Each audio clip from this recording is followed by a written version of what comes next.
வராகியம்மனுடைய படமோ சிலையோ நீங்க வைத்திருக்கிறீங்க அப்படின்னா மல்லிகைப்பூ அல்லது தாமரை பூக்களால அலங்காரம் செய்துக்கோங்க. இப்ப மல்லிகை பூக்களால அலங்காரம் செய்வதனால நமக்கு பண வசியமும் உண்டாகும். அந்த வீட்ல நல்ல ஒரு மணமும் இருக்கும். பூஜை ரூம்ல நல்ல மணம் இருக்கும். அதனால ரொம்ப நல்லது. மல்லிகைப்பூ கிடைத்தால் ரொம்ப ரொம்ப நல்லது. அந்த நாளன்று லக்ஷ்மியோட அருளும் நமக்கு பரிபூரணமா கிடைக்கணும். லக்ஷ்மியோட அருள் கிடைப்பதற்காகவும் நம்ம மல்லிகைப்பூ வராகியம்மனுக்கு வைத்து வழிபாடு செய்யும்போது நமக்கு நிறைய பாசிட்டிவிட்டி இருக்கும். சுக்கிரனுடைய அருளும் நமக்கு கிடைக்கும். அடுத்து பார்த்தீங்கன்னா, நீங்க தீபம் பொறுத்தவரை இந்த தீபம் உங்களால ஏற்ற முடிந்தால் ஏற்றிக்கலாம். அதாவது நமக்கு ஒரே ஒரு இலை இருந்தால் போதும். இந்த இலை கிடைத்தால் நீங்க இந்த தீபம் ஏற்றுங்க. கிடைக்கவில்லை என்றால் நெய் தீபம் ஏற்றுங்க.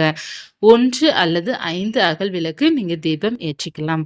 இப்ப நம்ம ஏற்ற வேண்டிய தீபம் என்ன அப்படின்னா, நீங்க பார்த்தீங்கன்னா, மாலை 6 மணிக்கு மேல இரவு 9 மணிக்குள்ள இந்த தீபம் நீங்க ஏற்ற வேண்டும்.